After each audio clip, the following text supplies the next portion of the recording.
할렐루야. 오늘은 뜻깊은 날입니다. 9월 11일 911이 발생한 지 15년째 되는 그런 기념되는 날인데, 우리가 그때를 생각해 보면 참으로 끔찍한 날이었습니다. 두려운 날이었습니다.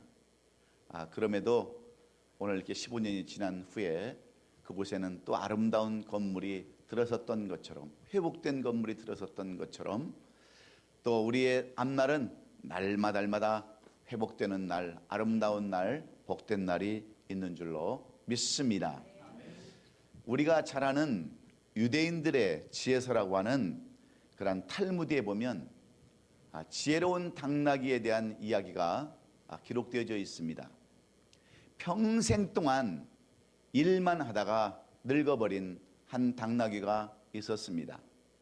이제는 늙어서 일도 못하고 밥만 축내고 그럭저럭 살아가는 이 당나귀 한 마리가 어느 날 눈도 제대로 보이지 않아서 깊은 우물, 빈 우물에 빠지고 말았습니다.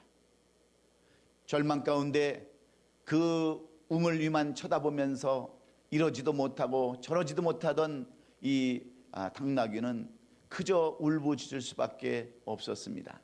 그러나 주인도 그 우물이 너무나도 깊어서 이 당나귀를 꺼내줄 수가 없습니다. 그러다가 주인은 생각을 합니다. 어차피 이미 늙어버린 그러한 당나귀, 쓸모없는 당나귀, 이미 물도 안 나오는 빈 우물, 이번에 그냥 한꺼번에 다 묻어버리자 생각을 하고 동네 사람들을 불렀습니다. 그래서 열심히 흙을 파서 우물을 메꿉니다. 그럴 때 당나귀는 더욱더 크게 울부짖습니다. 내 당나귀 인생이 어쩌다 이렇게 됐는가? 실컷 일만 하다가 이제는 우물에 빠져서 이 우물에 매장당하게 생겼다고 하는 자신을 되돌아볼 때 울부짖을 수밖에 없었습니다. 그러나 아랑곳하지 아니하고 동네 사람들은 열심히 흙을 파서 우물을 채웁니다. 이만큼 하면 다 됐겠다 싶어서 우물을 바라보니 깜짝 놀랄 일이 생겼습니다. 이미 깊은 구덩이에 빠져서 죽었어야 할 저 당나귀가 어느새 그 우물 밖으로 거의 다 몸을 이렇게 내놓는 겁니다. 당나귀는 그 절망 가운데서도 그는 포기하지 않고, 절망 가운데서 낙담하지 않고 자기 등에 떨어지는 흙을 계속해서 움직여 떨어뜨리고 발로 짓밟고, 부으면 부을수록, 흙을 많이 부으면 부을수록 그 흙을 밟고 올라왔다고 하는 이 지혜서의 말씀을 통해서 오늘 우리는 무엇을 교훈받아야 되겠습니까? 우리는 여기서 무엇을 느낄 수 있습니까? 우리가 이 험한 세상을 살아가다 보면 반드시 지혜가 있어야 한다고 하는 그러한 교훈입니다. 비록 현실의 상황이 힘들고 어렵다 할지라도, 절망적이고 정말 낙담스러운 그런 상황 속에 살아간다 할지라도, 지혜가 있는 사람들은 모든 환경을 초월해서 모든 환경을 이기고 승리하는 삶을 살아갈 수 있기 때문인 줄로 믿습니다. 그러면 우리가 어떻게 사는 것이 지혜롭게 사는 것일까요? 우리말에 호랑이에게 물려가도 정신만 차리면 산다고 하는 말이 있습니다. 정신일도 하사불성이라고 하는 그러한 고사성어도 있습니다. 끝까지 포기하지 아니하고 절망하지 아니하고 현실을 제대로 바라본다고 하는 이러한 지혜가 있다고 한다면 모든 환경을 이길 수 있다고 하는 말들입니다. 그래서 잠언 2장 20절은 우리에게 이렇게 권면합니다. 지혜가 너를 선한 자의 길로 행하게 하며 또 의인의 길을 지키게 하리니라고 말씀하면서 우리를 하여금 지혜를 가지라고 말씀합니다. 또한 잠언 3장 15절에 가서는 지혜는 진주보다 귀하니 내가 사모하는 모든 것으로도 이에 비교할 수 없도다 하면서 우리에게 가장 필요한 것이 지혜라고 성경은 우리에게 말씀해 줍니다. 그래서 야고보서 기자는 야고보서 1장 5절에서 너희 중에 누구든지 지혜가 부족하거든 모든 사람에게 후히 주시고 꾸짖지 아니하시는 하나님께 구하라 그리하면 주시리라고 이렇게 우리에게 권면하고 있습니다. 지혜의 근본이신 그 하나님께서 우리가 하나님 앞에 모든 것을 맡기고 의지하고 구하면 그대로 받는다라고 말씀하고 있기에 모세는 지난주에 말씀드렸던 모세는 이스라엘 백성들을 인도할 때에 자기의 지혜로 한 것이 아니라 하나님의 지혜로 430년 동안 종되었던 이스라엘 백성들을 인도해서 광야에서 그들에게 신명기 말씀 6장 12절로 13절의 말씀을 주시면서 어떻게 사는 것이 지혜로운 삶인가 말씀해 주고 있습니다. 너는 조심하여 너를 애굽 땅 종되었던 집에서 인도하여 내신 여호와를 잊지 말고 내 하나님 여호와를 경외하며 그를 섬기며 그의 이름으로 맹세할 것이니라. 앞으로의 삶은 가나안 땅에 들어가서 살아야 하는 그러한 삶은 사람의 지혜로 사는 것이 아니라 하나님이 주시는 지혜로 말씀대로 살아야 한다라고 가르치고 있습니다. 그것이 바로 올바른 사는 것이요 하나님께서 원하시는 삶임을 말씀해 주고 있습니다. 오늘 이 본문도 고통과 좌절 가운데서 이제 출애굽한 한 여인의 이야기를 우리에게 말씀해 주고 있습니다. 하나님의 종 엘리사가 수넴 지방에 이르렀을 때 이 수넴 지방은 바로 두 개의 쉬는 곳을 의미합니다. 오늘날로 얘기하면 휴양지 리조트라는 곳을 의미하는 것이 수넴 지역입니다. 이런 곳에 그래도 여유롭게 사는 한 여인 수넴 여인이라는 사람이 살고 있었습니다. 이 여인은 엘리사가 이 수넴 지역을 통해서 늘 갈멜산에 오르락 내려갈 때 이 엘리사를 향해서 음식을 베풀고 이 엘리사가 정말 하나님의 종이라고 하나님의 능력 있는 종이라고 자기 남편에게 소개하면서 이 엘리사를 신뢰하고 섬겼던 여인입니다. 그뿐만이 아닙니다. 오늘 본문 10절에 보면 이 여인은 엘리사를 위해서 그의 집 담 위에다가 조그마한 방을 하나 짓고 그 위에 침상과 책상과 의자와 촛대를 두어서 이 엘리사가 이곳에 지날 때마다 이곳에 가서 이 집에서 편히 쉴 수 있도록 모든 편리를 그렇게 봐줬던 그러한 여인입니다. 오늘날 이 엘리사가 이 방에 누워서 가만히 생각을 해봅니다. 이처럼 나를 위해서 극심하게 나를 위해서 세심하게 이 배려를 베푸는 이 여인과 이 가정을 위해서 내가 무엇을 해줄 수 있을까 생각을 해봅니다. 그래서 사환 게하시를 불러서 이 여인을 부릅니다. 내가 내게 무엇을 해줬으면 좋겠느냐. 왕을 통해서 사령관을 통해서 명예를 줄까 권세를 줄까 아니면 그 어떤 혜택을 줄까 물어봅니다. 그럴 때 이 여인이 대답이 무엇입니까? 나는 내 백성 중에 거저나이다. 여러분 이 엘리사가 이 여인에게 내가 너에게 무슨 은혜를 베풀어 줄까 물어보면 우리는 돈을 주세요, 건강을 주세요, 아니면 내가 필요한 것을 주세요 할 텐데 이 여인은 뭐라고 대답을 합니까? 나는 내 백성 중에 거주하나이다. 나는 이 백성과 함께 거주하면서 더 이상 필요한 것이 없습니다. 먹고 살만합니다. 넉넉합니다. 그 어떤 명예도 권력도 어떤 그러한 혜택도 필요 없습니다라고 대답을 합니다. 이런 여인이 이렇게 대답하는 그 여인을 보면서 오늘 우리는 뜻밖의 이 대답하는 이 대답. 그러나 엘리사는 또다시 게하시를 불러서 이 여인에게 무엇을 해줬으면 좋겠느냐고. 아무래도 우리가 무언가를 좀 해줘야 되겠는데 이 가정에 필요한 것이 무엇인가를 물어보자. 게하시는 이렇게 대답을 합니다. 이 집안에 남편은 이미 늙어서 아이를 가질 수가 없고 이 집에 보니까 너무나도 외롭고 쓸쓸한 그런 모습을 보니 이 가정에 아이를 아마 주었으면 좋겠습니다. 이렇게 게하시가 이야기를 하자 또다시 엘리사는 이 여인을 불러서 예언의 말씀을 줍니다. 그 말씀이 오늘 16절에 기록된 내용의 말씀입니다. 엘리사가 이르되 한 해가 지나 이때쯤에 내가 아들을 안으리라. 1년이 지난 후에 이 집안에 아이가 있겠다고 하는 예언을 합니다. 그러자 이 여인이 뭐라고 대답을 합니까? 내 주 하나님의 사람이여 당신의 계집종을 속이지 마시옵소서. 어떻게 내 나이에 아이를 낳을 수 있습니까? 우리 남편이 나이가 몇 살이고 내 나이가 몇 살인데 내년 이맘쯤에 우리 집에 아이가 있다라고 하는 말입니까? 나를 속이지 마시고 농담하지 말라고 이 여인은 이야기합니다. 그런데 여러분 오늘 본문 17절은 어떻게 기록되어 있습니까? 여인이 과연 잉태하여 한 해가 지나 이따쯤에 엘리사가 여인에게 말한 대로 아들을 낳았더라.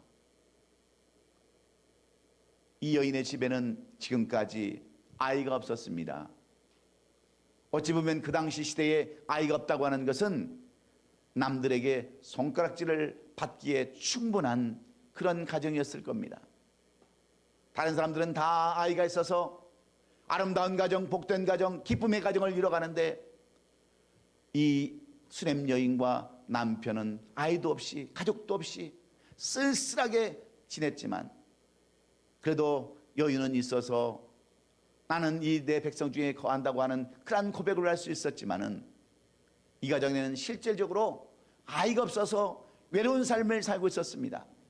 그런데 이러한 가정에 엘리사의 은총으로 하나님의 은혜로 이 가정에 아이가 생겼으니 이 가정이 어떤 가정이 되었겠습니까? 여러분 아브라함의 가정에 아이가 없었을 때에 여러분 이삭을 주었음으로 말미암아 이삭은 이 가정에 기쁨이 되었다고 말씀하고 있습니다. 그래서 이삭의 뜻이 기쁨 아닙니까? 아이 없는 가정에 아이가 태어났으니 얼마나 이 가정이 행복한 가정이 되었겠습니까? 눈에 넣어도 안 아픈 그 아들, 정말 매일 안고 다녀도 힘들지 않은 이 아들. 저는 아들이 없어서 그 아들을 안는 기쁨이 뭔지 잘 모르지만 우리 전도사님을 보니까 우리미를 보고요, 그 정말 기뻐하는 모습을 보니까 저도 기도를 할까 말까 생각을 해보고 있어요. 그거 확실히 다르죠. 예, 다르대요. 아들과 하는 기쁨이 너무너무 다르다는 거예요. 그러니 이 여인도 말해요. 이제 나이는 정확히 여기에 기록되지 않았지만 늙었다고 하는 나이는 이미 끝났다고 하는 나이 아닙니까? 그런 나이에 아이를 안았으니 그 기쁨과 그 만족과 행복이 얼마나 컸겠어요. 그런데 성경은 우리에게 마치 드라마처럼 반전에 반전을 거듭합니다. 없다가 있게 하시고 있다가 빼앗기게 하시고 다시 회복시키는 내용들로 오늘 이 말씀이 기록되어져 있습니다. 이렇게 얻은 아들, 이렇게 기쁨을 주는 아들이 어느 날 아이고 내 머리야 아이고 내 머리 하면서 자기 아버지와 함께 있다가 고통을 호소합니다. 그때 이 남편이 그 아이를 데려다가 이 수냄 여인에게 갖다 주자 이 수냄 여인의 무릎에서 무릎에서 죽게 되었다고 하는 것이 오늘 이 본문의 또 한 내용입니다. 여러분 우리말에 무슨 말이 있습니까? 우리말에 호사다마라는 말이 있습니다. 좋은 일이 있으면 나쁜 일도 있다고 하는 그러한 호사다마의 말처럼 이 가정에 또한 고통이 찾아왔습니다.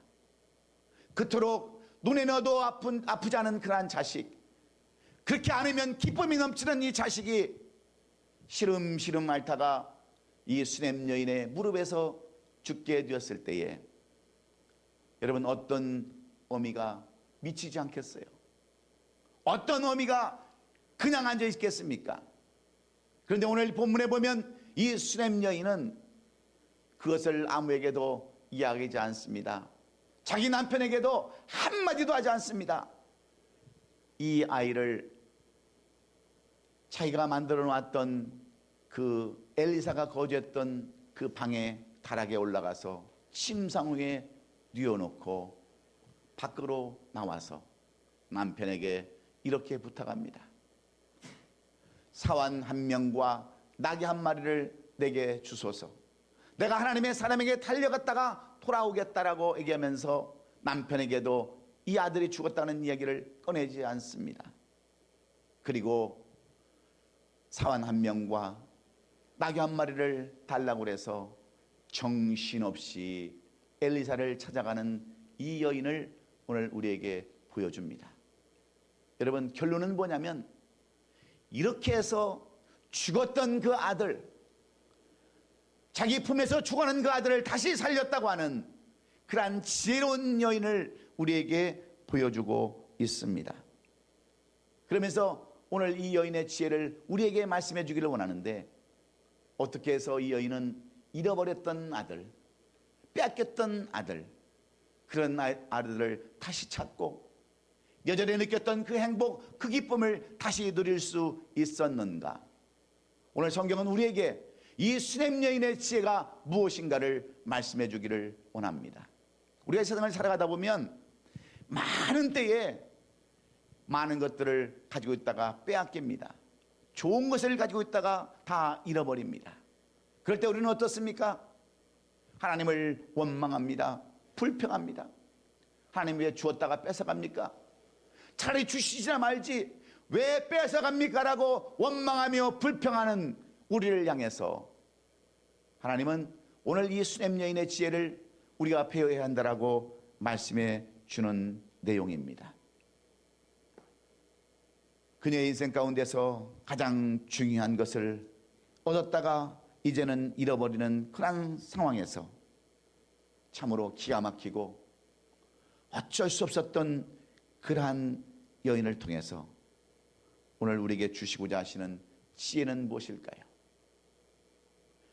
어려운 환난 가운데서 고통 가운데서 살아가는 우리들에게 어떻게 해야 하나님의 역사를 체험하고 놀라운 기적과 이적을 우리가 경험할 수 있는가?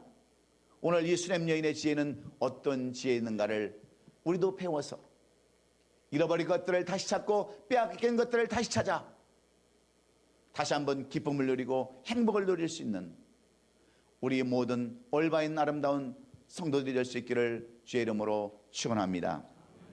그러면 오늘 이 여인은 도대체 어떤 지혜를 가졌기에, 어떤 신앙과 어떤 믿음을 가졌기에 죽었던 아이를 다시 살리고 그가 누렸던 행복과 기쁨을 다시 찾을 수 있었습니까?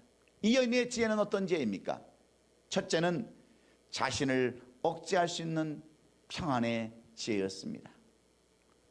이 수냄 여인은 자신에게 있어서 가장 귀한 아들을 잃어버리고 터질 듯한 가슴을 쥐어짜면서 어찌할 바를 몰라 몸부림쳐야만 했었을 겁니다.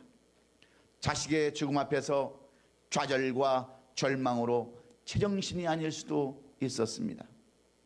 여러분, 어찌 죽어가는 아이, 이미 죽은 아이를 보면서 제정신으로 사는 부모가 누가 있겠습니까? 아이가 조금만 아파도 우리는 정말 난리법석을 떠는데 이미 숨이 끊어진 아이를 보면서 이 여인의 마음이 어떤 마음이었겠어요? 제정신이었겠습니까? 온전한 정신이었겠습니까? 그런데 오늘 본문 21절로 3절에 보면 이 여인은 전혀 그렇지 않습니다. 도리어 평강 가운데 하나님을 바라보는 그러한 여인이었음을 우리에게 소개합니다. 지금까지 금이야 오기야 하면서 키웠던 아들이 자기 품에서 죽어갈 때 그녀의 마음은 평안이 아니라 고통과 좌절이었습니다. 그러나 오늘 본문 21절에 기록된 것처럼 이 여인은 자기 아들을 엘리사가 머물렀던 그 침상 위에 뉘어놓고 방문을 닫고 나와서 남편에게 당나귀 한 마리와 사원 하나를 요청해서 하나님의 종 엘리사를 찾으러 갈멜산으로 향할 때, 여러분, 남편이 이 여인을 향해서 무엇라고 이야기를 합니까? 오늘은 초하루도 아니고 안식일도 아닌데 도대체 무엇하러 하나님의 종을 만나러 가느냐 물어봅니다. 여기서 초하루라는 것은 바로 오데시라고 하는 월삭, 절기를 의미합니다. 오늘이 무슨 절기도 아니고 예배드리는 날도 아닌데 왜 갈멜산으로 가느냐, 왜 하나님의 종을 찾아가느냐 묻는 이 여인의 대답이 여러분 어떤 대답입니까? 이 여인이 이르되 평안을 비나이다. 한마디로 얘기하면 샬롬입니다. 평강 때문입니다. 평강을 얻으려고 합니다. 여기 평강에는 수많은 의미가 포함되어 있습니다. 무엇하러 나가느냐? 내 마음속에 평강의 하나님을 만나기를 원합니다 하는 뜻이 숨어 있는 줄로 믿습니다. 만약에 여러분들에게 이런 일이 있었다고 한다면 여러분들은 과연 어떻게 했을까요? 애가 지금 아파 죽어가고 있는데, 아니 이미 추웠는데, 주일날도 아닌 날, 예배도 없는 날 주의 종을 찾아간다고 한다면 여러분 어떤 남편이 좋아하겠습니까? 보통 여인 같았으면 울고 불고 난리를 쳤겠지만, 하나님을 원망하고 엘리사를 원망하며 통곡하고 남았을 것이지만, 수넴 여인은 그러하지 않았습니다. 오직 그녀의 입에서 나오는 말은 샬롬밖에 없었습니다. 평강을 원한다고 하는 그녀의 간절한 마음을 우리가 엿볼 수 있습니다. 오늘 본문 26절에도 보면 이런 말씀이 기록되어 있습니다. 이 여인의 마음이 무슨 평강이 있었겠어요? 무슨 기쁨이 있었겠어요? 무슨 여러분 평온이 있겠어요? 이미 마음은 갈갈이 찢어져서 그 아들의 모습을 살펴보면서 지금 갈멜산을 향해서 달려갈 때 엘리사는 그가 오는 모습을 보면서 이 여인에게 묻습니다. 너 평안하냐? 네 남편은 평안하냐? 또 아이는 평안하냐? 물었더니 이 여인 대답 또한 무엇이었습니까? 평안하다, 샬롬, 평강입니다 대답하는 이 여인을 통해서 오늘 우리가 배워야 할 귀한 교훈이 있는 겁니다. 아무리 힘들고 어려워도, 고난 가운데 있을다 할지라도, 절망 가운데 있다 할지라도 이 여인의 입에서 나오는 고백은 샬롬입니다. 평안입니다. 왜 그렇습니까? 우리 하나님이 평강의 하나님이시기 때문인 줄로 믿습니다.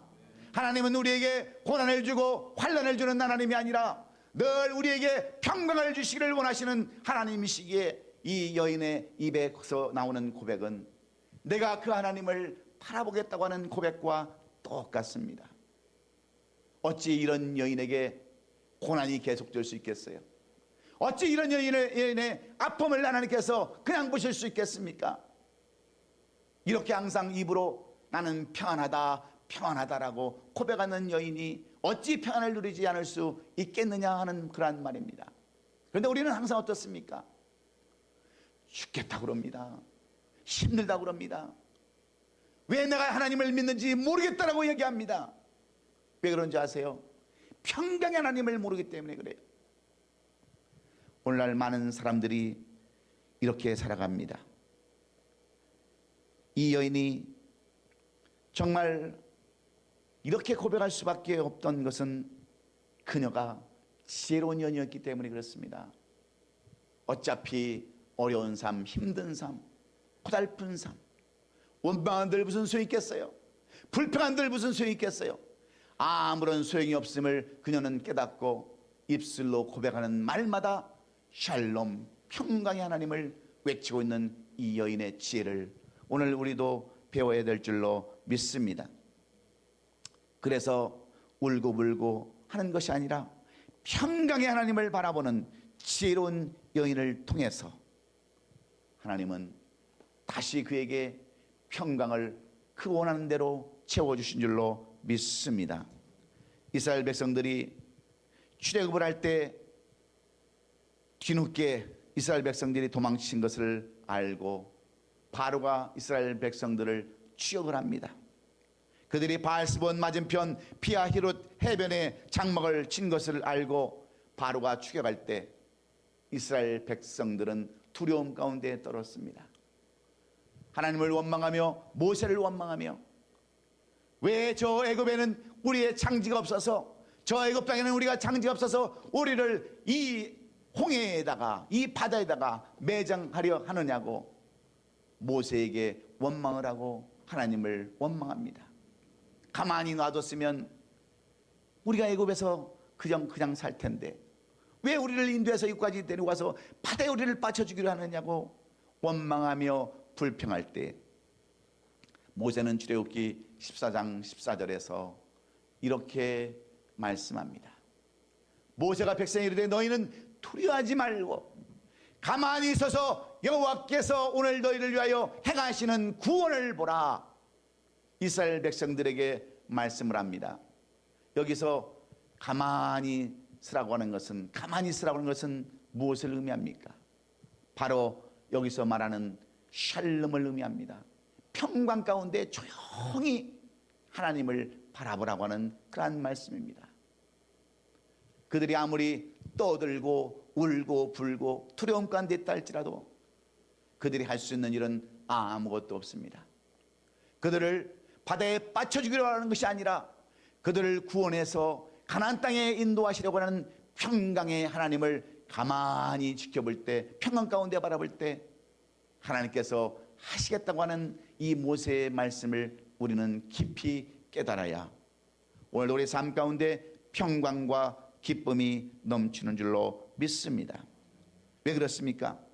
하나님은 평강과 자유를 주시는 분이시기 때문인 줄로 믿습니다.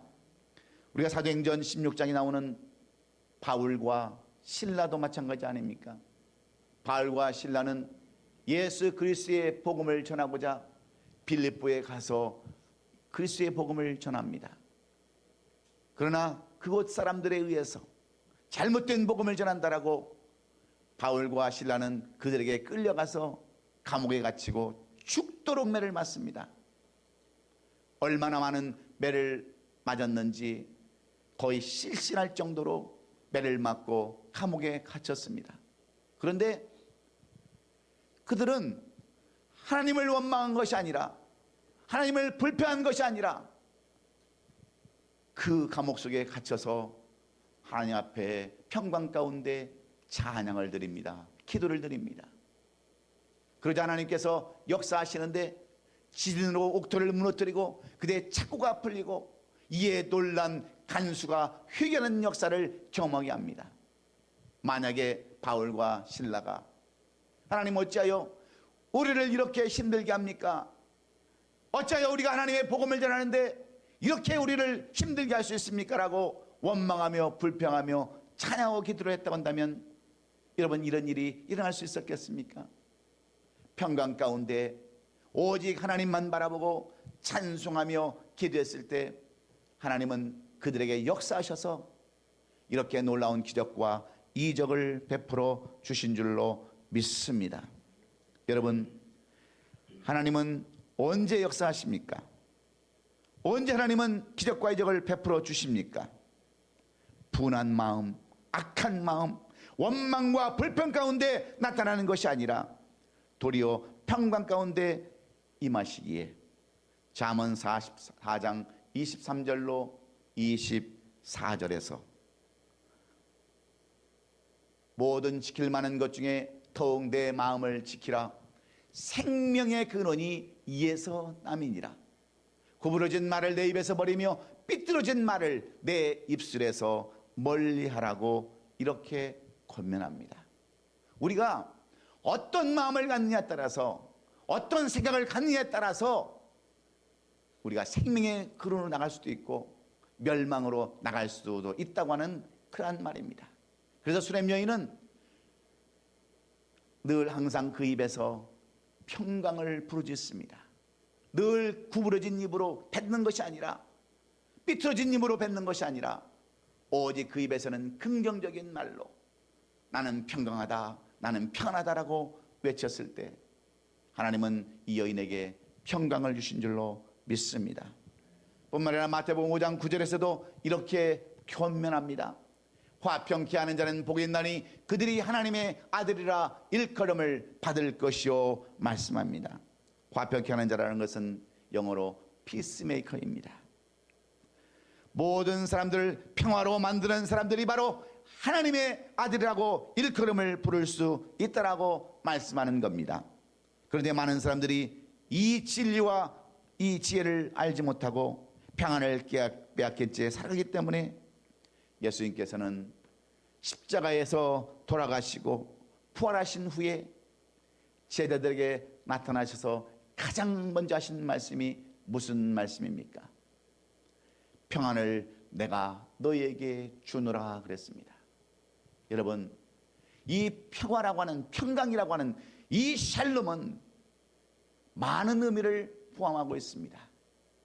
전적으로 하나님을 의지하고 믿고 따른다고 하는 그러한 의미가 이 샬롬 가운데 포함되어 있기에 오늘 우리의 신앙도 어려울 때마다, 힘들 때마다 우리는 이러한 입술로 평강을 고백하며 평화의 하나님을 바라볼 수 있기를 주의 이름으로 축원합니다.